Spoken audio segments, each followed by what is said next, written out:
Tales for Dark Nights.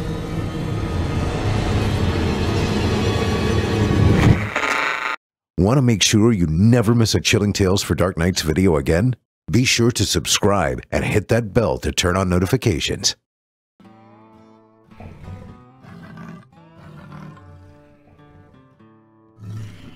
Chester, what the hell are you doing? Man, boy. Sorry about that, friend. I swear the scaly prick wishes this was the Chester show.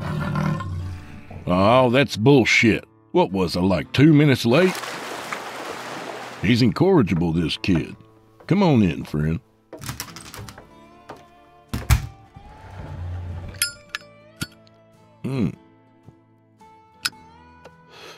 Oh, yeah, that's better.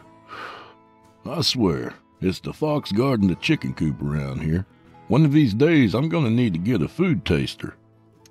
Speaking of conniving creatures, tonight we're joined by horror and fantasy author Nicholas Coriz for a little wildlife exploration. So smoke 'em if you got 'em and drink those glasses to the bottom, 'cause old Drew Blood's got a tale to tell. Hey, you're listening to the standard edition of this program. To get instant access to ad-free versions of all our episodes and hundreds of tales from our audio archives dating back to 2012, visit simplyscarypodcast.com and click Patrons in the upper menu. Sign up today. It's a great way to show your support, and you'll get a whole lot for it. And authors, send your scary stories to drewbloodhorror@gmail.com. If you're selected, you'll get that full treatment. Shit.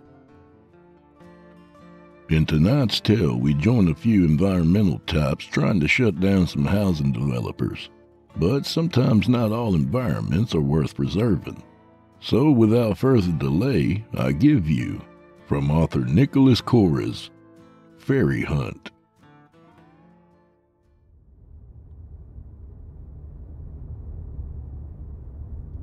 So, said Penny.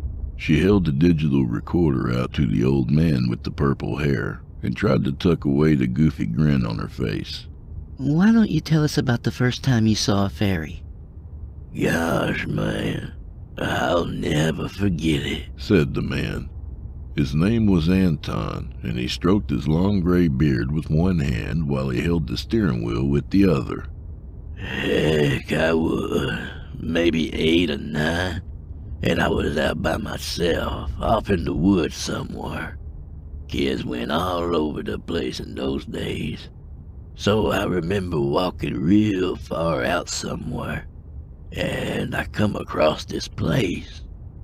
It was beautiful, dark circle of trees, and right in the middle of them was this big old rock half sticking up out the ground. And I'm walking up, right? And I see this big pair of butterfly wings resting right on top of it. And so I start to think to myself, these wings were way too big for a regular butterfly. And I take another step closer. I tell you, I must have frightened it, because as soon as I do, and I swear on my life this is true, I see a tiny little person attached to those wings. Honest to goodness. And it just goes and flies off. Huh. Wow. Well, that's something then, said Penny. Did you ever see it again, or anything like it? Well, maybe. Blips and bits here and there. But let me tell you this. Sometimes I see things in the woods, little things, sticks arranged in certain ways, berries and rocks laying in odd patterns, and I know it's them, and I guess it's like, I just know they've been there. I haven't seen one in the open like that since that time at the rock, but then again, I ain't been back there since then. It's a sacred place. All right. Now, why don't you tell us quickly about the housing development? that's going to be built near there? Penny said. Well, as you know, myself and the rest of the Fairy Friends Nature Preserve are protesting the Reeves Company housing development being built near the Stella Oaks woodland as of right now, seeing as how it's gonna upset the natural life near it. The flora and the fauna and the like, you know. All that building and construction and the noises, it's especially going to affect the fairies. And so that's why we're going out today, to get a picture of a fairy, to prove to those housing developers that fairies are real as morning sun, man, and that they deserve to be protected. The rest of the group begged me to come with, but I insisted it only be us three. Myself, a journalist, and a photographer, and that's it. I don't want to frighten them with a whole gang of people, you know? Yep, Penny said. just us three. Right, Frederick? We love this kind of stuff. Penny turned back to the stiff man holding the camera equipment in the back seat. And we're pretty familiar with these kinds of situations too, right, Frederick? Remember when we did the story about the Bigfoot hunt up in Hartford last year? Or the Michael Jackson seance in Chicago? Frederick itched his neck and looked to the side, clenching his jaw. Yeah, was all he said. Penny suppressed a chuckle. So, you really think we'll see anything today? She asked Anton. Well, I certainly hope so. Why, just a little bit of evidence might make a huge difference, I believe. I'm on a course to blow some minds today, man. Oh yeah, me too. Said Penny. Either way, I think we're gonna have a great day of dragging our butts through the woods here. Which reminds me, I forgot to bring my bear mace. But I do have some bug spray here if you boys need it. Oh, I'm afraid we can't use that, ma'am. Said Anton. Well, they don't like chemicals. Using that could lessen our chances of seeing anything. All those aerosols can really harsh their auric biomes. Oh, alright, that's fine. I'll just leave it right here then, no problem. So, they don't like chemicals, huh? Guess that makes sense. Fred, did you know that? Fred closed his eyes and sighed through his nose. No, he said. Oh, you know what? One more thing. Penny said into the recorder. So, you remember the place you told me about that's called Sullen Rock? Is there any reason why it's named that? Seems a little ominous for a place that fairies would hang out at, don't you think? Well, I guess so. But to be honest with you, ma'am, I couldn't really tell you. The only thing I really know about it is that the Native American tribes around here used to refer to it as such, and Sullen is a rough translation of its original name. Still couldn't tell you why, though. However, from what I've heard, is that they stayed far, far away from it. Penny was silent, letting her eyes wander as she thought about this. Anton turned to her, his big eyes beaming from his thick Coke bottle glasses. Like I said, though, it's a sacred place.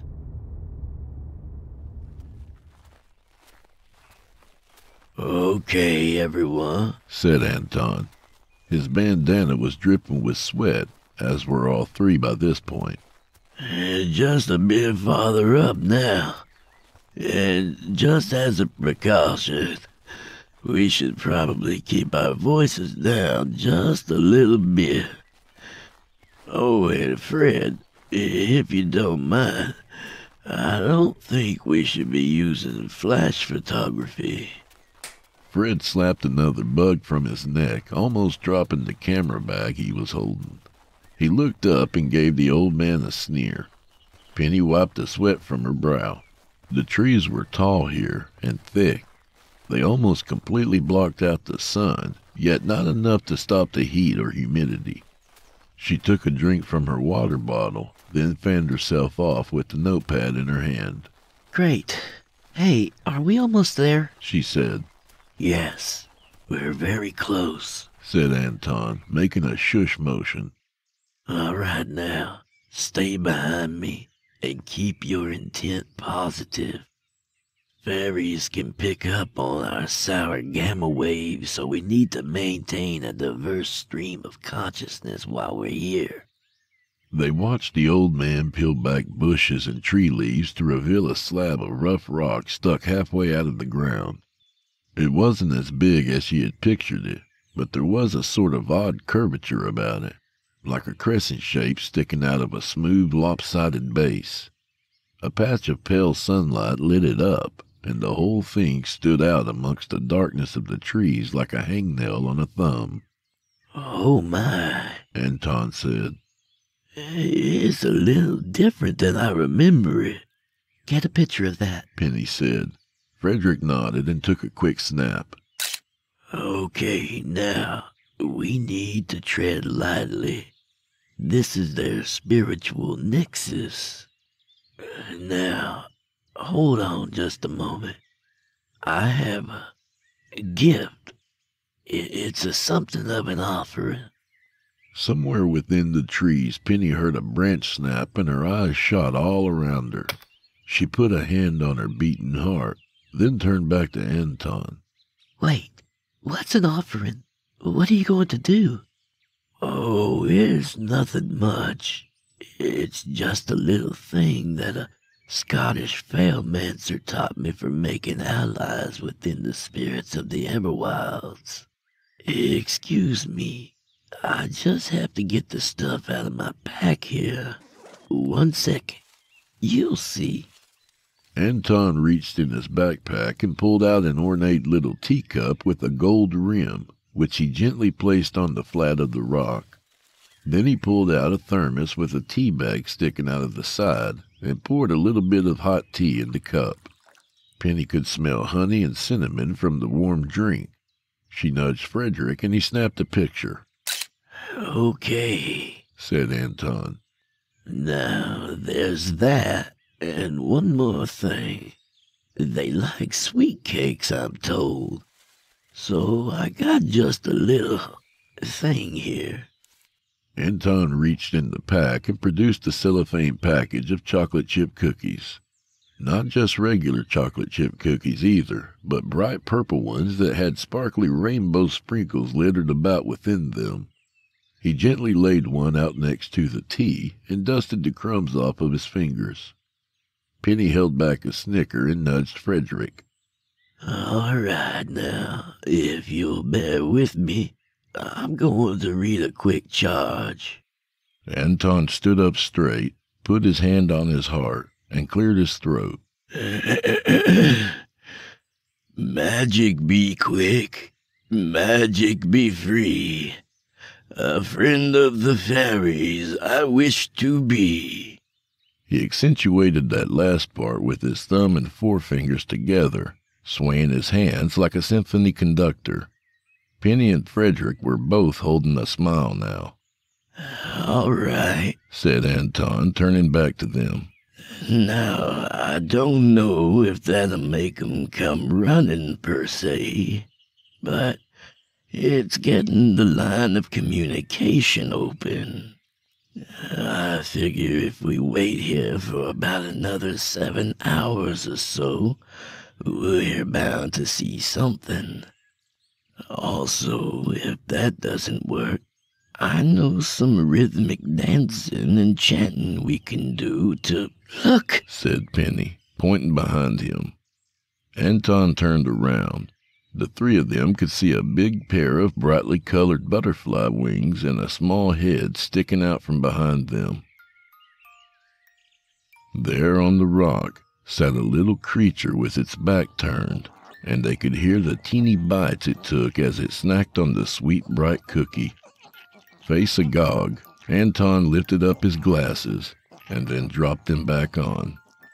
Oh my goodness, he whispered. Penny and Frederick's mouths were wide open, then looked at each other. Frederick frantically snapped the camera at it. Anton turned back to them and pointed to it. smiling and mouthing the word see, then mouthed the word watch. Hey, hello. He said gently to the vivid little creature snacking on the cookie. Hello.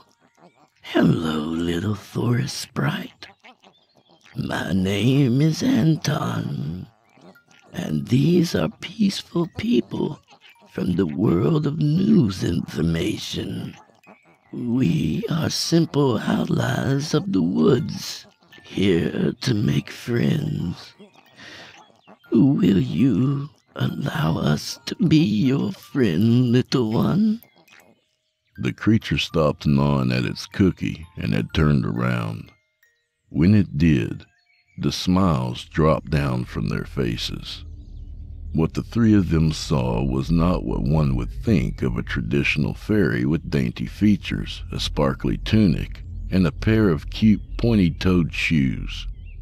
This creature looked more like a purple, brightly colored skeleton, with black eyes that sunk in its skull. It had skin that stretched over a greasy, bony little body that had ornate butterfly wings attached to it. The creature did not have lips, and instead had 2 rows of jagged, crooked teeth that snapped together.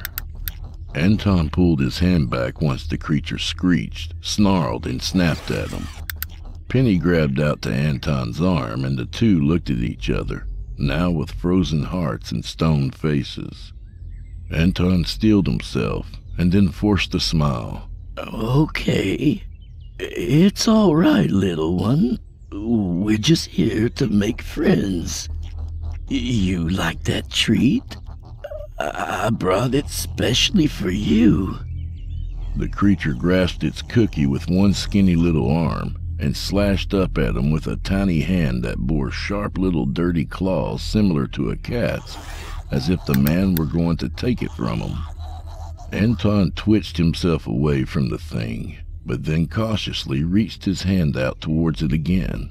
No, he said. I don't want your cookie. I want to be a friend.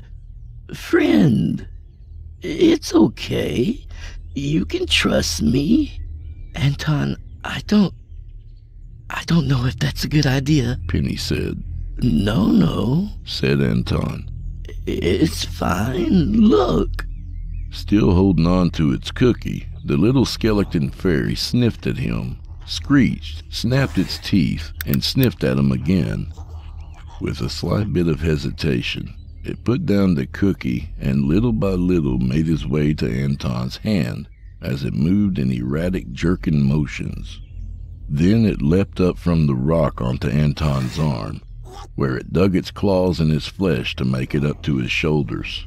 Anton winced from the pain, but remained steady. Penny and Frederick stood stiff, watching. Ah, you see? Anton said, pointing at the tiny creature on his shoulder. Anton was beginning to bleed a little. The little skeleton grabbed at his face and felt his features. Then, his clawed hands found his glasses. It threw them to the ground. Anton forced a chuckle out of his face and said, I guess we don't need those, right? He glanced over to Frederick and made a motion to take a picture. Frederick swallowed, then gave the camera a snap.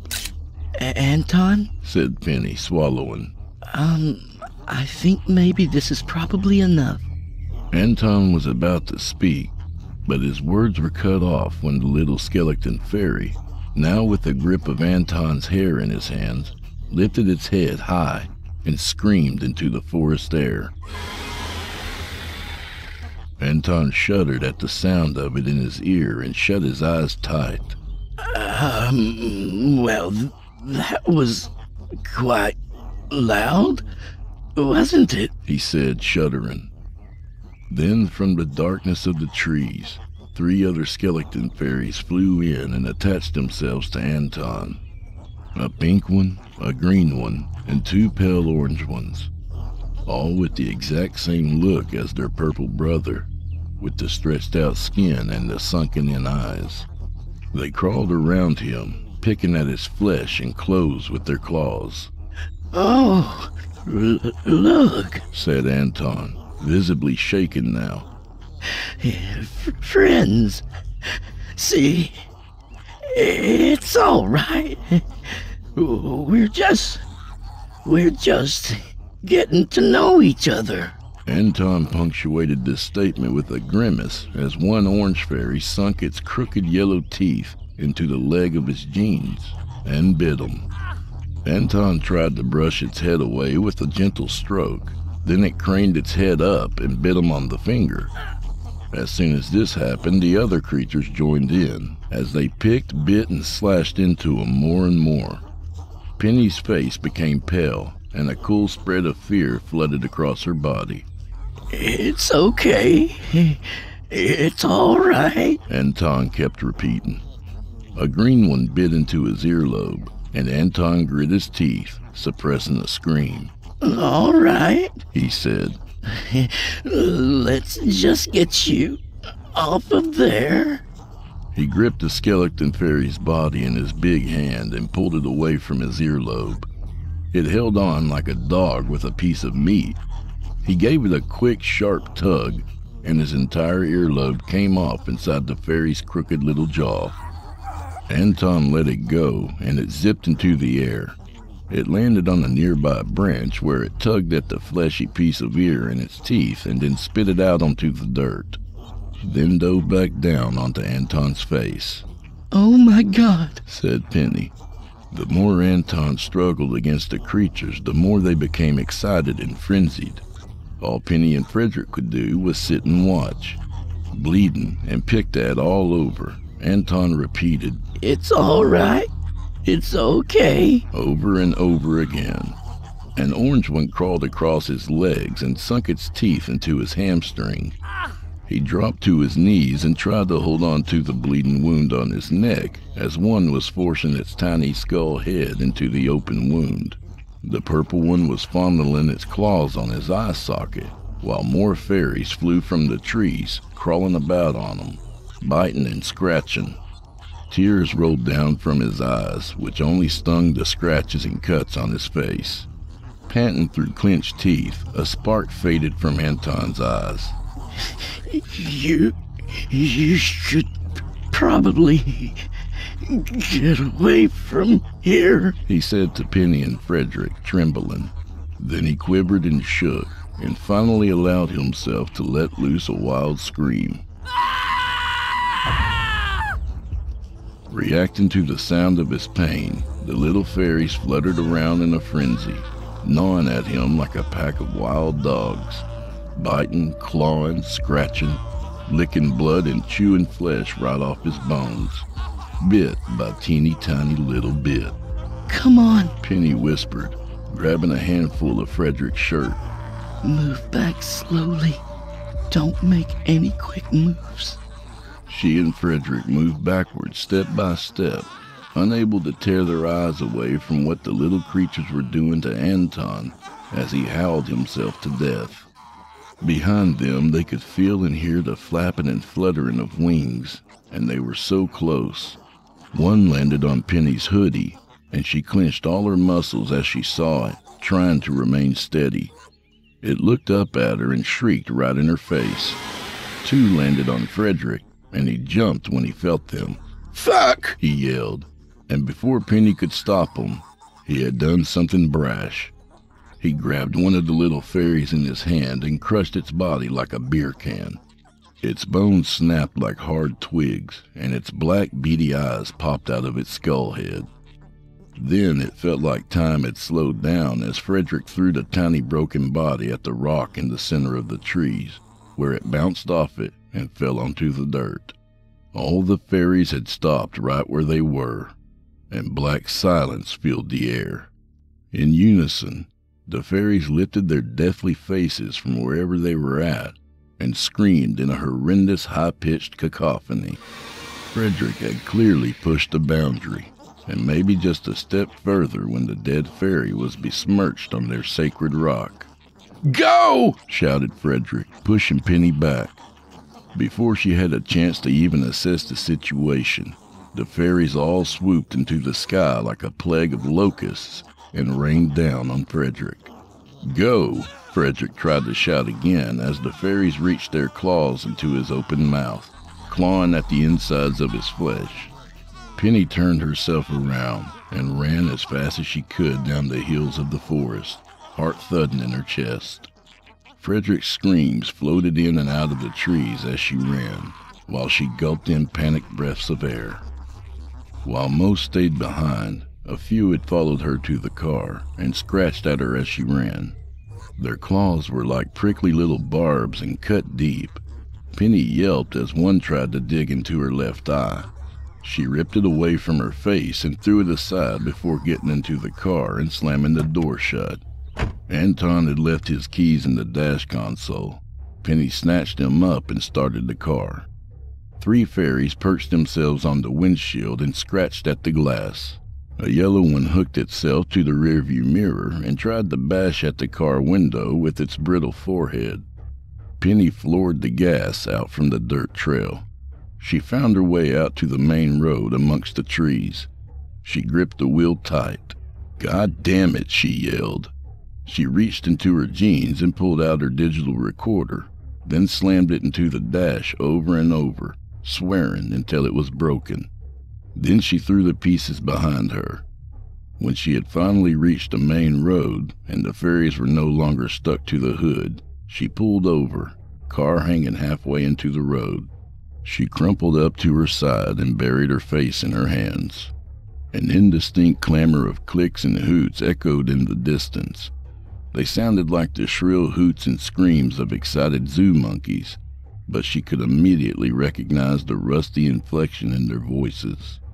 They were coming up from somewhere above her. She leaned over in the seat to get a look up, and when she did, she felt a heavy thump on the car hood. A bloody, near-skeletonized corpse of a man had been dropped on the car and looked back at her with one eye sticking out of his skull. It was Frederick, and she knew it immediately. Eyes shut tight, she put her head down and shot the car in reverse, letting the body fall to the ground. When she opened her eyes once again, she could see the chaotic flickering mass of colorful wings and brittle bodies wisp around in the rearview mirror. She spun the car around and hit the gas. Very soon, she felt the thumps against the car as the fairies threw their stick bodies up against it, and within a handful of seconds, the car was almost completely covered with fairies. She swerved to the left and to the right to shake them off, and somehow they managed to hold on and only accumulate. She heard a scrapping sound coming from the dash. Trying to focus on the road through the mass of tiny colorful bodies, she hit the top of the dash with the palm of her hand over and over to subdue the sound. And then she noticed colorful, gaunt little arms sticking out of the air conditioning vents. She reached up and tried to bat them away, but the little arms only became more furious. She let out guttural yells from her throat and then brought the car to a screeching halt in the middle of the road. She buried her face in her hands again and swayed back and forth, letting the sounds of their teeth and claws against metal and glass burrow into her ears. Then she noticed something sitting in front of her in the cup holder on the console. She picked up the can, clicked it open, aimed it at the air vent, and gave it a quick spray. The creatures inside hissed when the blast hit their faces, and she thought she could even hear sneezing. She thought about something, then looked around the car. Sitting in a door compartment was an old plastic lighter next to a half-smoked joint. She picked the lighter up, flicked it a couple of times to get a flame going, then aimed the can to the vent. A blast of fire hit the vent, and she could hear the fairy screaming inside. The scratching was now going back the other way. She blasted fire down the vent again and again, and let out a crazed laugh as she could hear them skittering and scraping their way out. She caught her breath and looked around at the bony fairies assaulting the car over and over again. She shut her eyes and sighed. Her body tensed up as she reached for the door handle and pulled it open with a hard yank. Ferry scrambled into the vehicle, and Penny greeted them with a hot blast of aerosol flames. Their wings quickly caught fire and spread just as easy. The first pack of fairies who caught the blaze rushed out of the car, flying in every direction, howling in agony as they burned. The ones that didn't catch flames flew back, snapping and screeching to her with their rusty little cries, raking out at the empty air before them in her direction. Penny rolled herself out of the car, blasting clouds of fire every which way. Whenever one would catch fire, it would make a frantic zip into the air and then burn out mid-flight. Groups of 3 or 4 would be lit up at a time. As the fairies burned up in clusters, others flew off in a frenzy one by one. They shouted and screeched as they flew off as to curse her, until finally, any fairy that hadn't caught a flaming death had disappeared far into the trees. Penny dropped the can, and it fell to the ground with a clink. She struggled to catch her breath while a trickle of blood poured out of the side of her face and landed on the hot pavement. She looked up into the sky, and within a matter of seconds the whole forest was calm and quiet, as if nothing had ever happened. With an elbow hanging outside of the car window as he drove, State Trooper Jim Matthews itched his mustache, then cleared his throat. Reckon I ain't seen any of them fairy weirdos in a couple days. They were out here protesting every day, and now nothing. Wonder what happened. Ain't no one heard from that big fella from what I hear, said Trooper William Friskins as he clicked around on a handheld video game from the passenger seat. Or that girl from the newspaper and her photographer. They were all together on some kind of fairy hunt last I heard. Maybe they found something. Maybe, said Trooper Matthews. He slowed down the car as something caught his eye in the thick of the woods. Say, that girl from the newspaper, Penny Avenue was her name, right? She was the one who interviewed us last year when those kids were doing those Mothman pranks, right? Yeah. Why? Said Friskins. 'Cause I'll about wager that's her dumping gasoline all over the forest floor right now. Friskins put down his game and saw what his partner was looking at. Matthews stopped the car and they got out together, each with a hand on the butt of their guns. Penny! Penny Avenue? Hey, excuse me, shouted Matthews. That's an awful lot of gas you got there. I don't know what you got planned, but it's looking like a bad idea. No, she shouted. Get away from here. Penny hid the plastic lighter in her hand. It's not safe. You don't know what's happened. Let me do what I need to do. All right, Penny, said Friskins. Let's just calm down now. You look a little scrapped up. Why don't you stop and tell us what's going on? No, said Penny. You won't understand. It's these things. They'll kill you. They'll kill everyone. I can't let you stop me. Penny spun around back towards the officers and started to flick at the lighter. The officers yelled to her, but she ignored them. When she got a flame going, she bent down to light the trail of gasoline. What is she doing? Said Matthews. I don't know. I think she's got a... Oh, God! No, Penny! The officer shouted at her, but his words fell on blank ears. She couldn't hear him, and she most certainly couldn't hear the 2 shots that went into her back that he fired from his gun. Time slowed down to a crawl as Penny fumbled to get the fire going. She felt her eyes roll into the back of her head, and a wave of numbness spilled all throughout her. The lighter flopped out of her hand as she held the hole in her torso, bleeding out on the forest floor in a stench of gasoline. Oh my God, Friskins said, shaking, holding the gun out in front of him. I just couldn't let her do it. The damage would have been awful. Matthews took his hat off and gently lowered Trooper Friskins' gun down for him. It's all right, just calm down. It's over now, Matthews said. He shook his head. I know it's hard, but you weren't exactly wrong there. Who knows how much life you just saved from a fiery blaze just now? "Hold on," said Friskins. "You hear that?" Beyond the tree line, a chorus of cruel, teeny laughter filled the forest edge, and then blew away with the wind.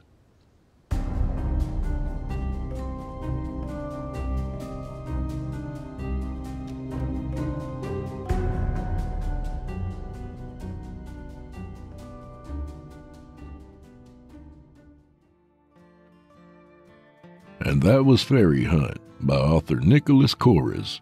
A good reminder not to take cute little creatures for granted. I think that's what happened to Steve Irwin, by the way. So the next time you decide to hop on top of a giant stingray, just be careful not to harsh his auric biome with your sour gamma waves. A little about the author. Nicholas Coriz is from Albuquerque, New Mexico, and is a writer of mostly horror and occasional fantasy. Check him out on Instagram at Nicholas Disease, spelled just the way it sounds. I hope it's not catchy, whatever it is, but do give him a follow, would you? And while you're at it, please remember to stop by our Apple Podcast page or wherever else you listen to your favorite podcasts and subscribe. The charts are based on subscriptions, not listens, by the way. So feel free to accidentally subscribe as many times as you want. I won't tell anyone, I promise. And if you feel like spreading the word and helping old Drew Blood out and convincing a friend or two to subscribe to my podcast, that would help me out greatly, and I'd really appreciate it. To hear a premium ad-free edition of tonight's and all our other podcast episodes, visit simplyscarypodcast.com today and click the patrons link in the upper menu. You'll find yourself at chillintalesfordarknights.com, where you can become a patron for as little as $5 a month and get access to our entire audio archive dating back to 2012, including past episodes of this program and all our other shows, and hundreds of standalone releases, all of them ad-free and available to download or stream. If you happen to use Facebook, Twitter, Instagram, or YouTube, you can follow and subscribe to Chillin' Tales for Dark Nights there, where you'll get all our latest updates and new releases and have the chance to interact with us each and every week. You'll find me personally on Facebook and Instagram and sometimes Twitter. Sometimes. And remember, we are accepting submissions. If you've got a story or two you'd like to be featured on this show, send it to drewbloodhorror@gmail.com. If selected, you'll get the full treatment.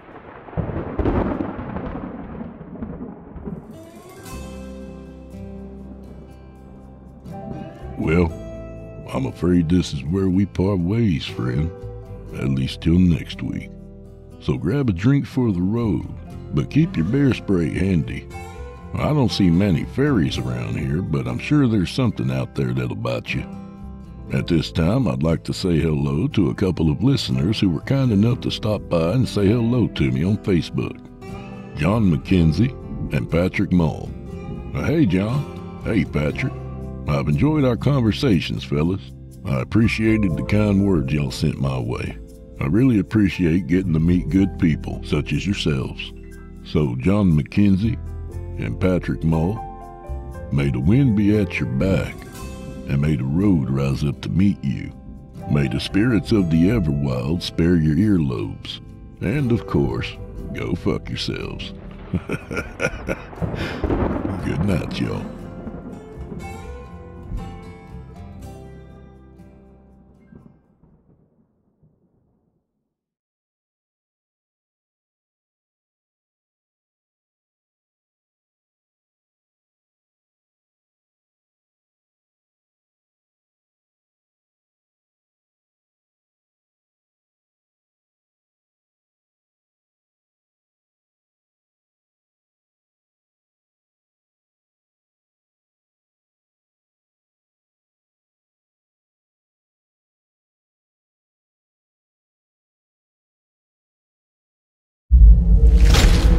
Chilling Tales for Dark Nights.